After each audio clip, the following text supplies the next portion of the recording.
Good evening student. आज हम शाम को ही वीडियो बना पा रहे हैं, तो चूंकि नेक्स्ट जो टॉपिक है ये हम लोग देखते हैं।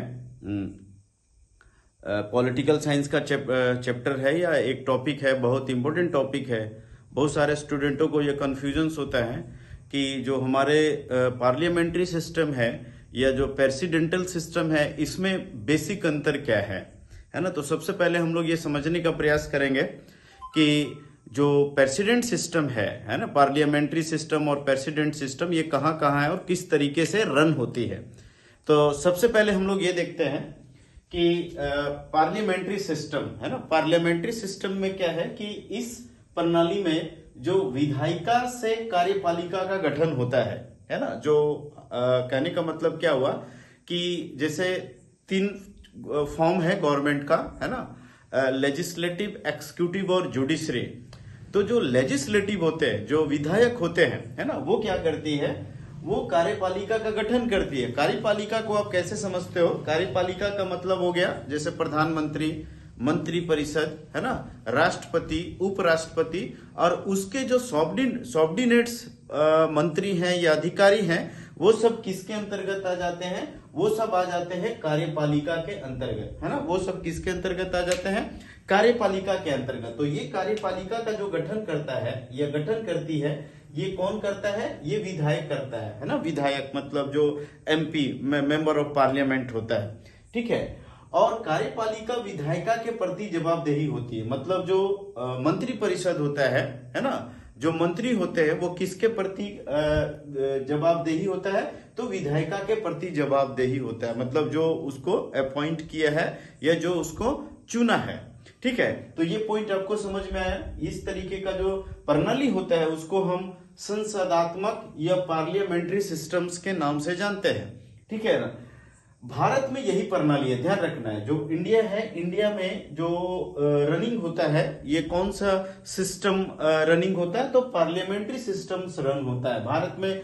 पार्लियामेंट्री सिस्टम्स के थ्रू क्या होता है, देश को चलाया जाता है। और उसके अकॉर्डिंग जो है विधायक क्या करता है? कार्यपालिका का गठन करता है। और कार्यपालिका जो होता है वो विधायिका के प्रति जवाबदेही होता है, ठीक है। तो इस तरीके से क्या होता है, ये बैलेंस का काम करती है, ठीक है। इसके साथ साथ क्या होता है कि इस प्रणाली में प्रधानमंत्री जो होते हैं, है ना, देश के जो प्रधानमंत्री होते हैं, वो क्या करते हैं? देश की शासन व्यवस्था का सर्वोच्च प्रधान होता है। क्योंकि आपके मन में ये सवाल उठ रहा होगा कि हमारे देश में जो सभी कार्य राष्ट्रपति के अधीन होती है ना, जो भी काम किया जाएगा वो राष्ट्रपति के अधीन होता है। लेकिन ये भी ध्यान रखना है कि उस राष्ट्रपति को मॉनिटरिंग करने के लिए या उस राष्ट्रपति को मतलब जवाबदेही देने के लिए एक प्रधानमंत्री होगा और प्रधानमंत्री के साथ साथ उसके मंत्री परिषद भी होगा, जो देश का क्या करेंगे? देश का संचालन करेंगे, ठीक है ना। तो ये पार्लियामेंट्री सिस्टम्स है।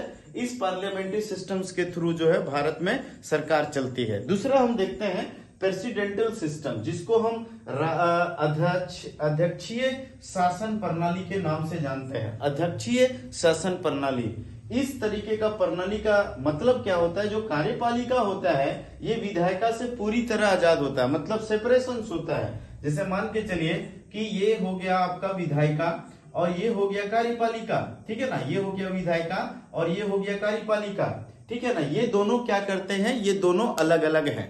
ये कार्यपालिका विधायिका से पूरी तरह आजाद होता है, मतलब इसमें किसी तरीके का विधायिका का इंटरफेयर नहीं होता है। लेकिन मैंने आपको क्या कहा भारत में कि ये दोनों क्या है? इंटरफेयर करते हैं, मतलब एक दूसरे के कामों में, ये एक दूसरे के शासन प्रणाली में ये क्या करते हैं? दोनों बैलेंस का काम करती है, ठीक है। तो इस तरीके का जो प्रणाली होता है उसको हम अध्यक्षीय शासन प्रणाली या प्रेसिडेंटल सिस्टम्स के नाम से जानते हैं।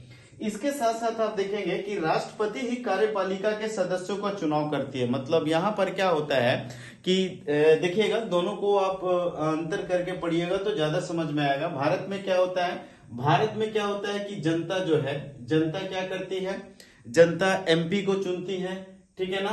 एमपी क्या होते हैं? एमपी जो मंत्री परिषद होते हैं उनका गठन करती है, ठीक है ना। और उन्हीं में से किसी एक व्यक्ति का क्या होता है? पीएम को अपॉइंट किया जाता है और वही क्या करता है? पूरे देश को चलाता है। ठीक है ना। तो इस तरीके का जो सिस्टम्स होता है ये काफी जो है एक अच्छा सिस्टम माना जाता है। इसमें लोगों की आजादी होती है ना। मतलब विधायिका को कौन चुना? जनता ने चुना, ठीक है ना। वो जनता के प्रति क्या है? जनता के प्रति जवाबदेही है। और वही विधायिका क्या करता है? कार्यपालिका का गठन करता है, और कार्यपालिका का जवाबदेही जो है वो विधायिका के प्रति होता है।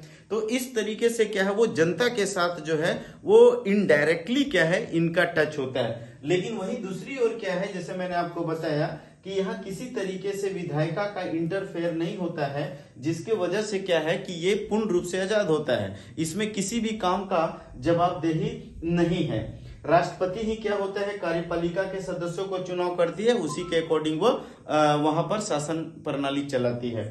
तीसरा जो है, इस तरीके का प्रणाली विश्व में कहां कहां है, तो आप देखेंगे यूएसए है ना, यूनाइटेड स्टेट ऑफ अमेरिका और लैटिन अमेरिका, इन देशों में क्या है, इन देशों में यहाँ पर पार्लियामेंट्री सिस्टम्स नहीं है, बल्कि यहाँ पर कौन सा सिस्टम है, ये प्रेसिडेंटल सिस्टम है, जिसको हम अध्यक्षीय शासन प्रणाली के नाम से जानते हैं, है ना। लैटिन अमेरिका का मतलब, जैसे आपने देखा होगा कि मैक्सिको है ना, जैसे जब ये यूएसए वाला जो कॉन्सेप्ट है, जैसे ये हो गया कनाडा, ये हो गया यूएसए, तो इसको हम लोग कंप्लीट यूएसए बोलते हैं। इसके नीचे वाला जो क्षेत्र है, जैसे इस तरीके का जो है, यहाँ से शुरू होता है ना सेंट्रल अमेरिका से आपका जो है पूरा दक्षिण अमेरिका, तो ये सारे लगभग कंट्रियों में क्या है, लगभग कंट्रियों में इस तरीके का शासन प्रणाली जो है वो चलाई जाती है। तो कुल मिला के देखा जाए तो ये कॉन्सेप्ट एग्जामिनेशन व्यू से काफी इंपोर्टेंट था, है ना। तो ये आपको क्लियर हो गया होगा। तो कुल मिला के आपको ये समझ में आया कि दोनों सिस्टम में सबसे बेटर सिस्टम्स कौन सा माना जाएगा, तो parliamentary systems is better than presidential systems, है ना। तो ये प्रणाली जो है वो अच्छा माना जाता है कोई भी कंट्री के लिए, ठीक है। तो नेक्स्ट वीडियो जब हम बनाएंगे, तो नेक्स्ट वीडियो में हम लोग नेक्स्ट टॉपिक लेके आएंगे। आज के लिए इतने रखते हैं। Thank you very much.